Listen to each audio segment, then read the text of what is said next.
hikmat yang diberikan sehingga kita bisa menjalankan tugas kita sebagai pendidik dengan baik. Yang kedua, sholawat serta salam kita panjatkan kepada Rasulullah Muhammad SAW yang selalu bisa tunggu syafaatnya. Bapak Ibu, hari ini kita mendapatkan amanah dari program Guru Penggerak, di mana kami selaku calon guru penggerak kita sudah menyelesaikan pembelajaran selama kurang lebih 2 bulan belakang, dimulai dari bulan September sampai sekarang. Walaupun nyatanya 2 bulan, tapi kita baru menyelesaikan 2 bulan belakang. Dalam 2 bulan ini kita mempelajari satu modul, di mana di dalamnya itu ada 4 buah submodul. Yang hari ini kita akan sampaikan 2, yaitu modul 1.1 tentang pemikiran filosofi Ki Hajar Dewantara sebagai bapak pendidikan kita, dan juga mengenai budaya positif, di mana nanti saya akan menyampaikan mengenai filosofi pemikiran Ki Hajar Dewantara dan Pak sebagai penyampaian masalah budaya positif. Harapan dari aksi nyata ini kita semua bareng-bareng berkolaborasi bisa menerapkannya di pembelajaran yang kita ke depan nanti kita hadapi. Karena memang saat ini Bapak Menteri Nadiem itu sedang menggalakkan program yang namanya Sekolah Penggerak dan juga Guru Penggerak.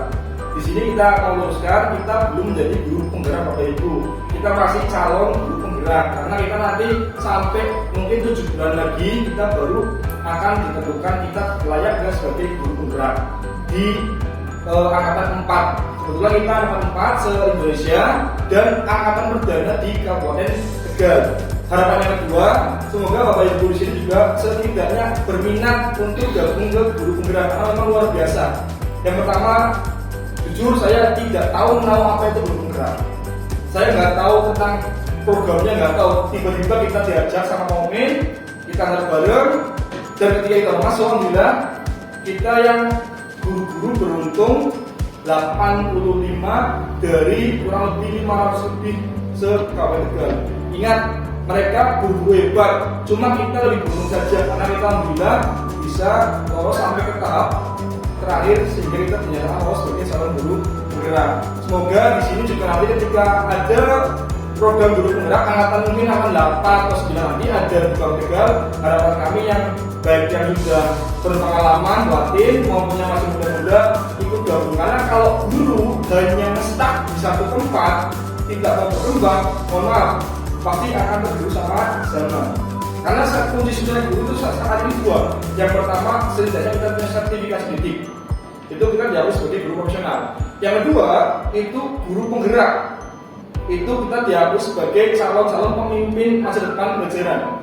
Karena salah satu tujuan juga untuk guru penggerak ini adalah kita CGP ketika lulus kita diutamakan sebagai pemimpin pelajaran, baik di kelas maupun di sekolah maupun di tingkat yang lebih tinggi lagi, bisa jadi kepala sekolah maupun pengawas sekolah. Itu harapan yang kedua. Baik, mohon izin saya memaparkan materi, bukan berarti saya sebagai orang di sini, saya juga masih belajar. Mohon koreksi ketika nanti ada salah-salah kata atau salah persepsi, nanti kita diskusikan bersama-sama. Karena ini bukan sebagai saya ngajari Bapak Ibu guru ini, tapi kita saling berdiskusi maupun berkolaborasi. Yang pertama saya sampaikan, ini Bapak Pendidikan Nasional kita kadang kita agak lupa, karena materi kita nggak tahu bahwa Bapak pendidikan itu adalah Bapak Ki Hajar Dewantara atau Pak Hadi Kasinggan, yang bernama asli Suwardi Suryaningrat. Beliau ini merupakan penggagas pendidikan di Indonesia. Dan materi ini saya garis bawahi ada 5 pemikiran utama dari Bapak Ki Hajar Dewantara. Yang pertama, pendidikan itu harus menuntun. Yang kedua, sesuai dengan kodrat anak. Yang ketiga, berpihak pada anak. Yang keempat, bertujuan sebagai budi pekerti siswa atau anak. Yang kelima, pendidikan itu ibarat sebagai petani, pendidik terutama petani, di mana nanti kita akan jabarkan kelima-lima lainnya ini secara runtut. Yang pertama yaitu menuntun. Yang di sini pendidikan itu dimaksudkan adalah untuk menuntun segala kodrat anak agar mereka mencapai keselamatan dan kebahagiaan yang setinggi-tingginya sebagai manusia, maupun sebagai anggota masyarakat. Ya, pendidik itu hanya dapat menuntun tumbuh dan atau hidupnya kekuatan kodrat pada anak-anak agar dapat memperbaiki laku hidupnya, tumbuh kodrat anak. Di sini kita harus tahu ada kata-kata yang kita bedakan, menuntun kodrat dan penuhnya. Di sini sebagai pendidik kita hanya ditugaskan hanya untuk menuntun. Kodrat anak itu setiap anak beda. Ketika dia lahir di dunia ini, gak semuanya bisa matematika, gak semuanya bisa akademisnya bagus. Ada juga yang akademisnya kurang tapi non akademisnya bagus. Nah dari sini kita hanya disuruh menuntun biar kodrat mereka tercapai. Kita nggak boleh menuntun anak kamu harus sama kita enggak. Hal ini juga sejalan dengan program pemerintah Mas Nadiem. Ketika sekarang ujian nasional ditiadakan, tujuannya tadi nilai bukan satu-satunya jalan untuk lulus. Ya, sekarang adanya ANBK ya, asesmen nasional. Itu walaupun yang dites anak, tetapi itu yang dinilai sekolah. Sekolah bapak ibu guru mampu nggak mendidik anaknya menjadi lebih lagi. Jadi mungkin kedepannya KKN pun mungkin nggak ada KKN. Karena tadi kodrat anak itu masing-masing beda. Disamakan nggak bisa. Karena memang setiap anak ya tadi beda-beda. Next.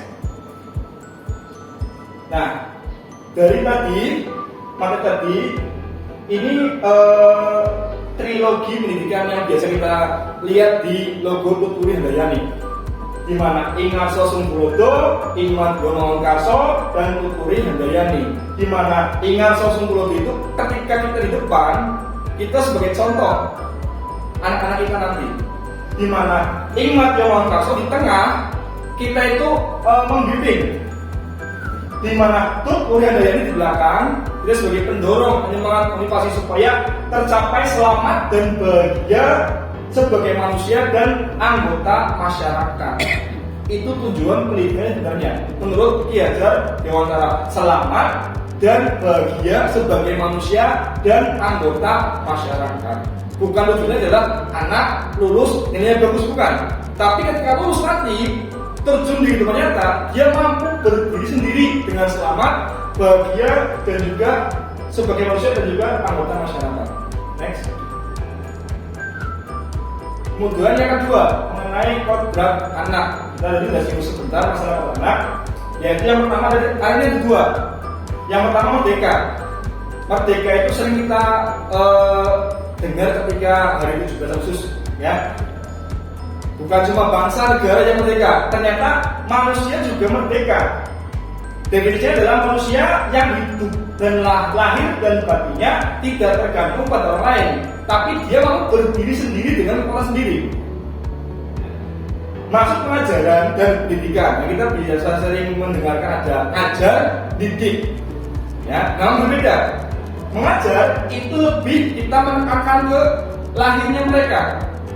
Kalau pendidikan itu kita lebih menekankan ke lahir mereka. Jadi harus imbang antara mengajar dan mendidik. Tapi kita kebanyakan ya kita nggak munafik. Saya juga kadang idealis hanya mengajar saja. Pendidik mungkin kurang. Ya, mari kita bareng-bareng berubah. Kita harus mendidik dan juga mengajar. Karena memang ini sangat penting sekali. Ya, next. Yang kedua kodrat anak yaitu bermain. Kita nggak usah jalan anak, kita udah gede saja. Saya yakin kita masih seneng main HP, main sama temen, main apa itu permainan pasti kita seneng. Apalagi kita masih di SMP, pasti anak-anak itu suka bermain. Umumnya anak itu punya kodrat suka bermain. Nah, coba kita bisa terapkan di pembelajaran kita. Kira-kira bisa nggak? Dengan bermain di kelas, saya yakin anak akan lebih senang, lebih tidak tertekan di kelas. Karena kalau kita hanya masuk di kelas, kita hanya menjajal materi ini, anak pasti akan jenuh di sini. Tapi ketika kita bermain, ya main apa kayak yang kira-kira bisa di kelas, ya. Terus, next. Ini contoh yang bisa diterapkan di kelas yang berhubungan dengan pendidikan dan pengajaran. Yang pertama ada congklak. Congklak itu juga mengajarkan anak mengenai matematika dan juga strategi, pasti mereka akan berpikir kira-kira biar menang kita harus ambil dari mana, finishnya di mana, harus menghitung kira-kira bagaimana biar kita dapat banyak, lawan kita sedikit. Nah, secara tidak langsung anak akan berpikir, berhitung, ya, daripada langsung soal ini tambah ini bagi ini, lebih asik kan kami gini. Yang kedua ada gompa sodor, ya, itu yang diharapkan adalah nilai dan juga strategi. Karena bagaimana kita memikirkan cara kira-kira saya harus ini bisa nggak, ini bisa nggak, sampai nanti akhirnya go. Next. Kemudian pemikiran Ki Hajar Dewantara dia itu pendidikan yang berpihak pada anak. Maksudnya bebas dari segala ikatan, dengan suci hati mendekati sang anak, bukan untuk meminta sesuatu hak, melainkan untuk menghamba pada sang anak. Ingat, kita adalah seorang guru. Walaupun secara umum saya juga pernah alami, mari kita bareng-bareng, kita di sini mengajar untuk anak. Anggap anak didik adalah anaknya sendiri. Kita secara penuh hati tidak melihat ke belakangnya. Saya yakin Gusti Allah Maha mendengar, Maha melihat. Ketika kita ikhlas penuh hati, insya Allah akan kembali ke diri kita. Sejahtera bukan hanya diukur dari materi. Nah, kenapa kok ini terbesit dari pikir dalam pikiran Ki Hajar Dewantara? Next. Dulu ketika Pak Ki Hajar Dewantara diasingkan ke Belanda, dia itu punya anak yang namanya Nyi Asti, masih kecil. Ketika diasingkan di Belanda, ketika Ki Hajar Dewantara ini bekerja, banyak dokumen yang harus diselesaikan, anak si Asti ini nangis minta.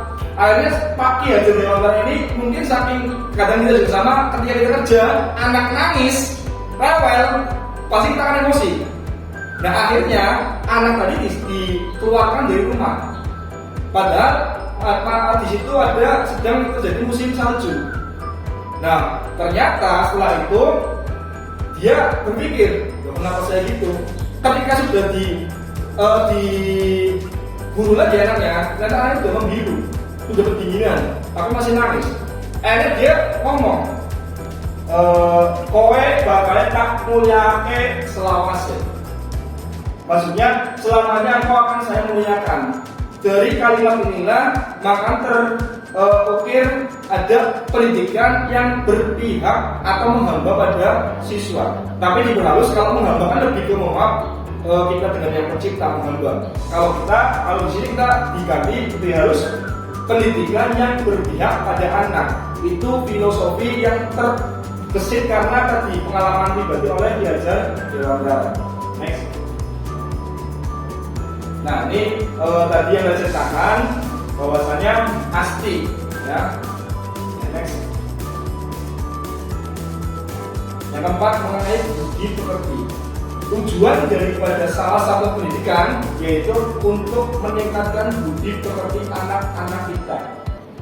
Di mana budi pekerti atau watak atau karakter anak itu adalah perpaduan yang harmonis antara pikiran, perasaan, dan kehendak atau kemauan sehingga menimbulkan semangat atau tenaga.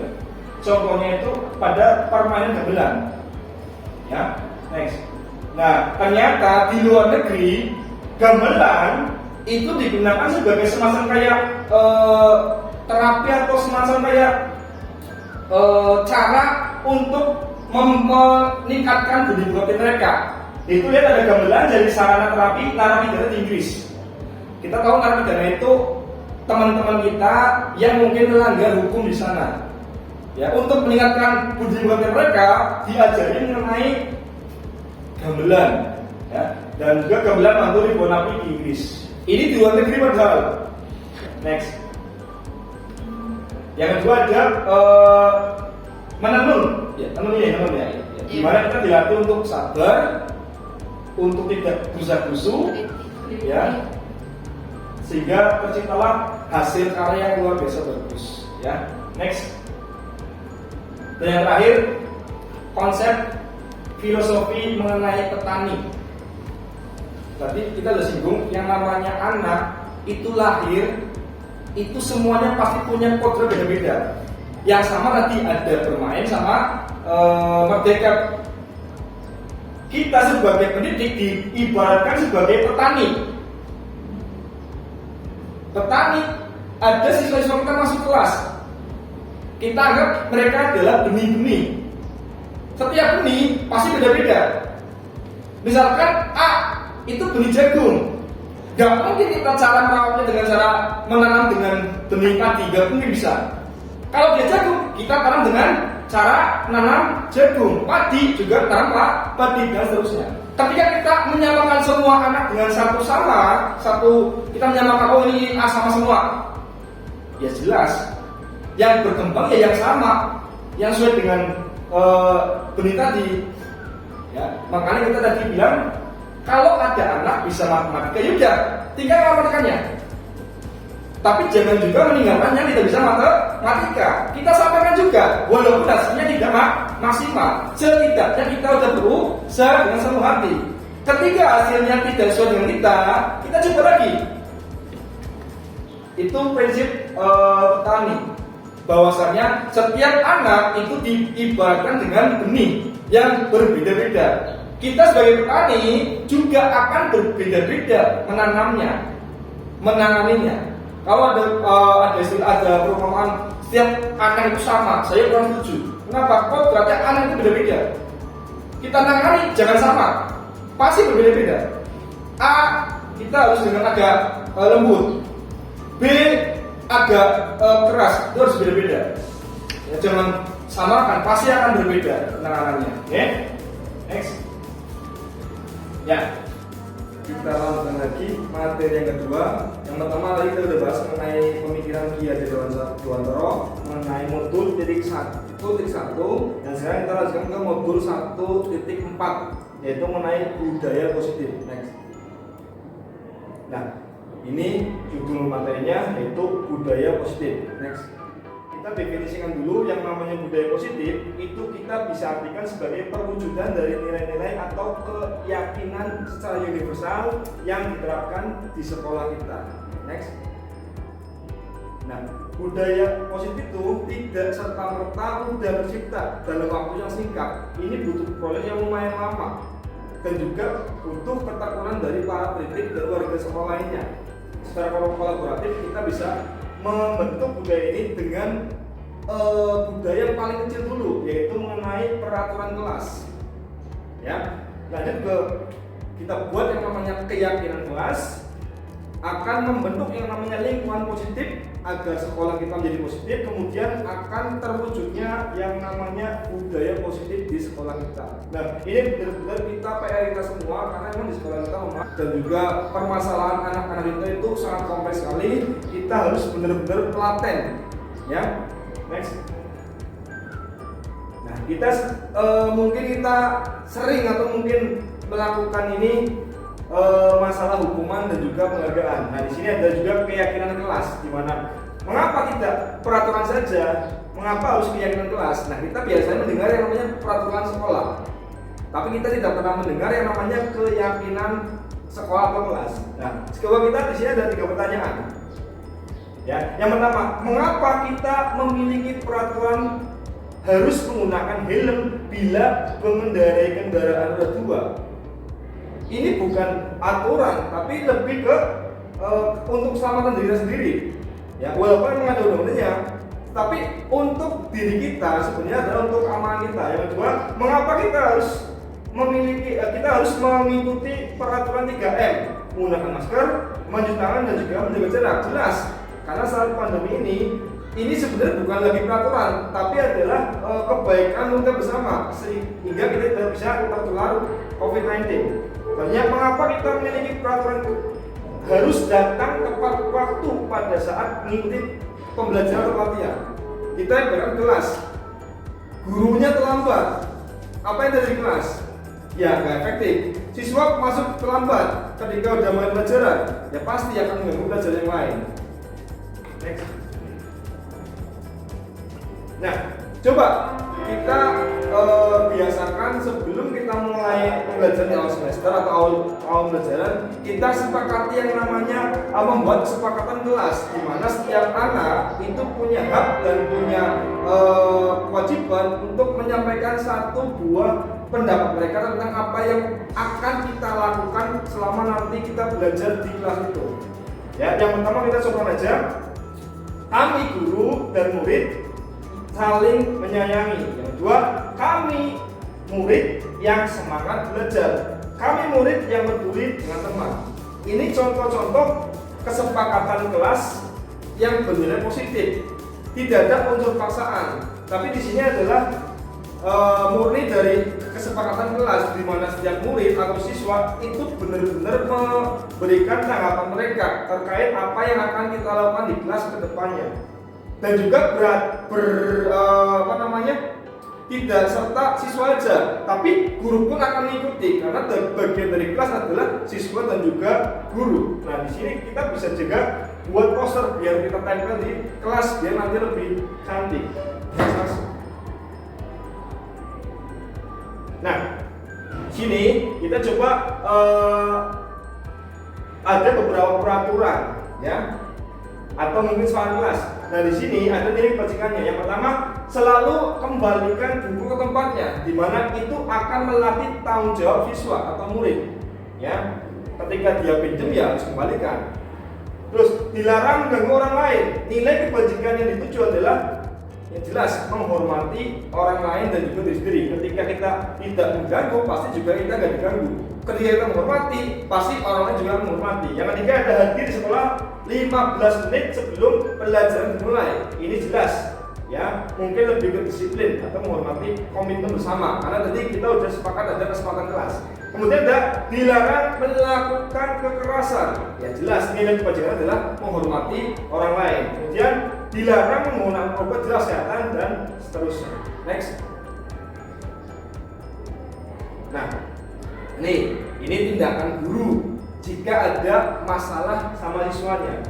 Nah, kita lihat antara bedanya hukuman dan juga konsekuensi atau sanksi. Kita harus bisa membedakan antara hukuman dan konsekuensi. Kalau hukuman, biasanya itu karena siswanya atau muridnya melanggar aturan yang sudah dibuat. Kalau sanksi biasanya tidak melanggar tapi tidak disengaja, tapi harus juga dilaksanakan. Yang pertama, mencatat 100 kali di dalam buku kalimat dengan kalimat saya tidak akan terlambat lagi karena terlambat sekolah. Itu jelas hukuman karena terlambat. Ya, yang kedua, lari mengelilingi lapangan basket 2 kali, jelas karena terlambat juga hukuman. Kemudian murid diminta push up, itu juga hukuman. Terus mengganti kertas tugas teman yang sudah dicocok. Nah, kalau ini sebenarnya bukan melanggar peraturan, karena memang dia hanya mencoba, ya harus diganti. Ini konsekuensi atau sanksi. Yang ketiga, yang selanjutnya ada membersihkan tumpahan air di meja, jelas. Ya, ini bukan sebagai pelanggaran, tapi lebih ke konsekuensi atau sanksi. Next. Nah, sekarang kita bedakan antara hukuman dan juga konsekuensi. Ya, beda yang pertama adalah kalau hukuman itu sesuatu yang menyakitkan harus terjadi. Kalau konsekuensi sesuatu yang harus terjadi aja. Kemudian hukuman itu membuat anak sakit baik fisik maupun hati dan juga dalam jangka waktu yang lama. Sedangkan kalau konsekuensi itu tidak nyaman dalam jangka waktu pendek. Nah, kita sering kadang kita juga pernah mengalami ketika kita sekolah. Ketika kita melakukan kesalahan kepada seorang guru, kadang guru itu punya tindakan masing-masing. Ada yang hanya menegur, tapi kadang ada yang mengasih hukuman kita fisik. Kadang malah ada guru yang membuat kita itu hati itu nggak nyaman. Mungkin sindirannya pedas atau mungkin menyakitkan hati. Nah, sampai kita gede pun saat ini, saya masih ingat omongan-omongan guru-guru yang sangat menyakitkan. Makanya tolonglah kita bareng-bareng menghindari tindakan kita yang sampai ke hati, karena kapan waktunya nanti siswa kita nanti ke depannya akan selalu ingat kita bahwa oh ini Pan, kita omongan ini nyelekit. Sampai tua pun pasti akan ingat. Ya, makanya kita belajar ya jangan sering menghukum, pakai yang lainnya. Oke. Kemudian kalau hukuman itu anak akan malah membenci kedisiplinan, bukan malah akan mengikuti. Kalau mengikuti pasti terpaksa. Kemudian Anak, kalau konsekuensi itu anak menghargai disiplin, kebalikannya. Kemudian kalau hukuman itu lebih ke paksaan, kalau sanksi konsekuensi itu lebih ke stimulus atau tanggapan. Selanjutnya, kalau hukuman itu mendorong anak menyakiti diri sendiri, sedangkan konsekuensi itu mendorong anak agar mudah menyesuaikan diri. Jadi kalau kita hukuman, karena ada anak-anak yang mentalnya nggak stabil, ya, baper, mudah stres. Ketika kita hukum, ya, apalagi yang sampai ke hati, anak itu pasti frustasi, ya. Kemudian yang hukuman konsep diri yang buruk, kalau konsekuensi konsep diri yang baik. Selanjutnya anak belajar hukuman itu anak belajar untuk menyembunyikan kesalahan. Kalau konsekuensi itu anak belajar untuk mematuhi peraturan. Nah di sini kalau yang hukuman biasanya anak kalau tahu dia itu salah, supaya dia aman atau dia dari salah, dia akan berbohong. Sama aja dengan menghukum kita tidak sengaja mengajari mereka untuk berbohong. Karena apa? Karena supaya tidak dihukum. Ketika kita bilang kamu salah, kamu saya hukum, pasti kedepannya ketika dia tidak mau dihukum, dia akan berbohong kepada kita, ya. Makanya yuk bareng-bareng kita coba hindari yang namanya hukuman. Kemudian kalau hukuman itu anak belajar untuk hukuman itu marah, rasa bersalah, merasa dipermalukan, merasa tak dihargai. Tapi kalau konsekuensi itu kehilangan hak, dibuat tidak nyaman, diasingkan untuk sementara. Nah ini terkadang guru itu kalau menghukum nggak sadar dia gimana, nggak tahu dia gimana, nggak tahu keadaan anak, tiba-tiba dia salah kita hukum. Misalkan di depan kelas atau di lapangan upacara di depan orang-orang, jelas kalau anak pasti itu akan merasa sangat dipermalukan, disakiti.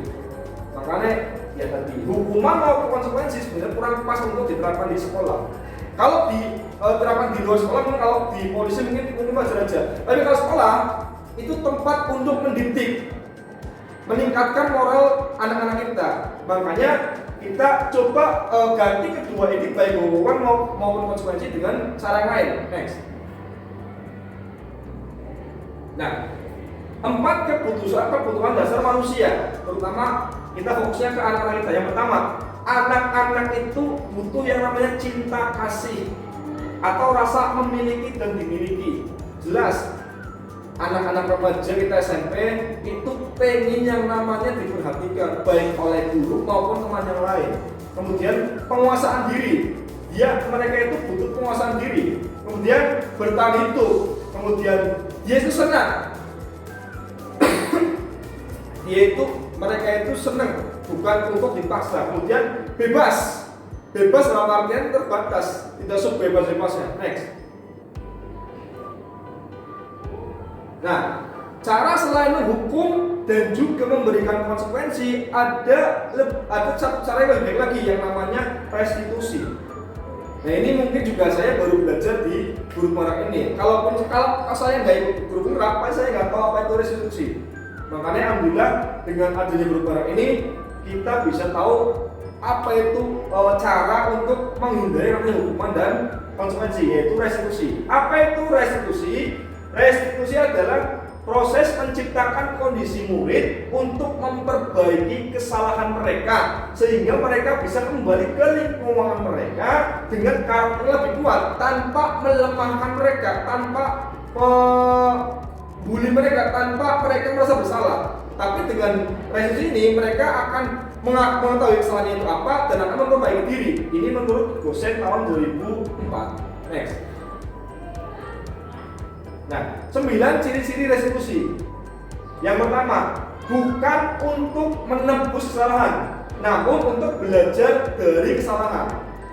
Ya, kalau menebus itu lebih kayak orang melanggar undang-undang masuk penjara itu menebus kesalahan. Ya, kalau belajar di sekolahan itu adalah untuk kalau dia salah ya belajar di sekolahan. Tujuannya untuk dia lebih bagus lagi. Yang kedua, memperbaiki hubungan dengan orang lain. Yang ketiga, menawarkan sesuatu, bukan paksaan. Ketika anak salah, kita tawarkan apa yang mereka ingin lakukan untuk memperbaiki kesalahan itu. Bukan kita, kamu salah, kamu push up, bukan gitu. Tapi kamu salah ya, kamu salah. Gimana untuk memperbaikinya? Itu tawaran. Oke. Kemudian 4, restitusi, menuntut untuk melihat ke dalam diri.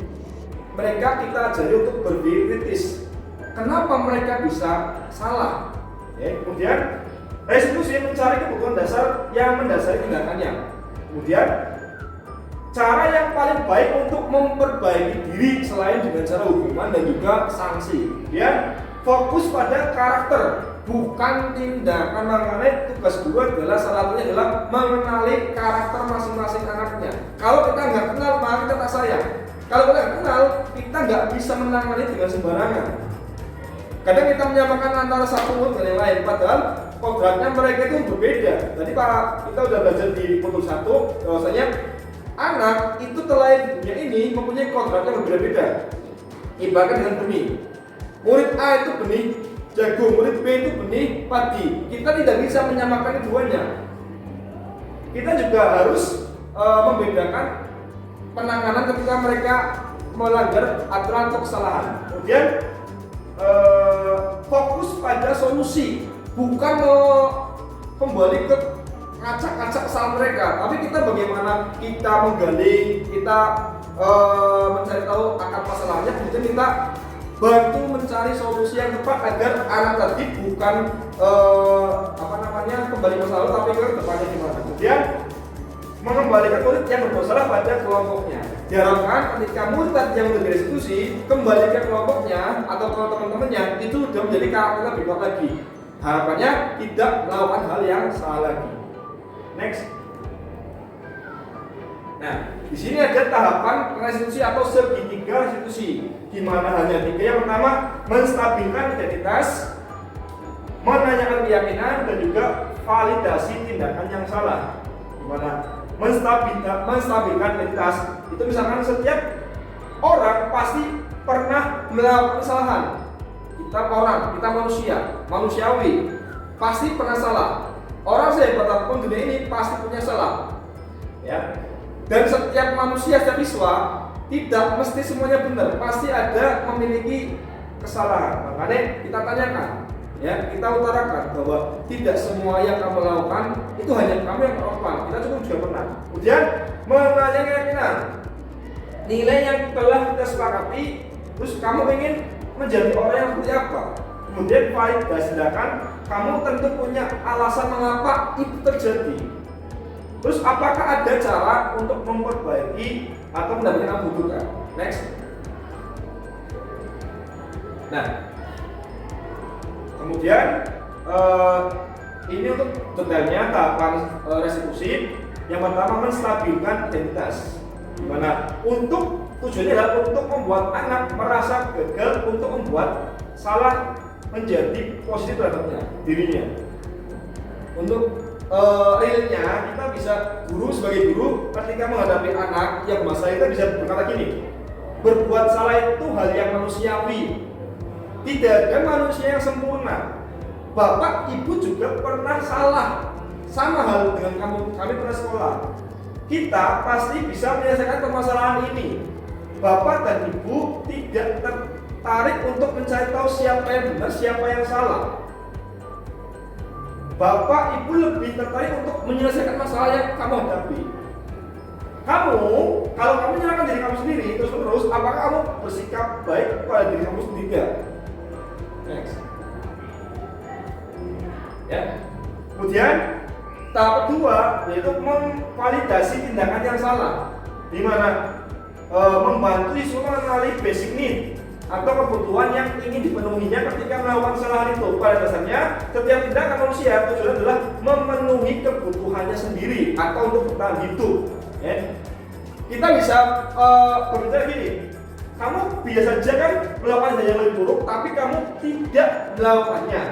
Kamu pasti punya alasan mengapa kamu melakukannya. Apa yang penting bagi kamu? Kamu boleh tetap berusaha bersikap seperti itu, tapi tambahkan sikap yang lain yang baru. Itu contoh-contoh kalimat yang mungkin bisa digunakan di tahap validasi tindakan yang salah. Next. Nah, yang terakhir, menanyakan keyakinan. di mana anak melihat kesalahannya dihubungkan dengan norma sosial dan nilai-nilai yang mendasari manusia berinteraksi dengan orang lain. Nah, ini berkaitan dengan yang tadi kita belajar yang mengenai kesepakatan kelas atau kesepakatan sekolah atau keyakinan sekolah, di mana kalau setiap siswa sudah meyakini, sudah sepakat dengan peraturan atau sudah keyakinan kelas yang kita buat tadi, ketika dia melanggar, nah kita tanyakan kenapa atau nilai apa yang kamu langgar. Sedangkan kita udah buat yang namanya kesepakatan atau keyakinan kelas. Nah, guru bisa berkata gini, apa nilai yang kita percaya di kelas atau sekolah kita? Nah, jelas siswa akan berpikir, oh dulu kita pernah bersepakat meyakinkan diri ini. Nah, terus nilai-nilai universal apa yang telah kita sepakati sama. Kelas yang ideal itu seperti apa dan seterusnya. Nah, next.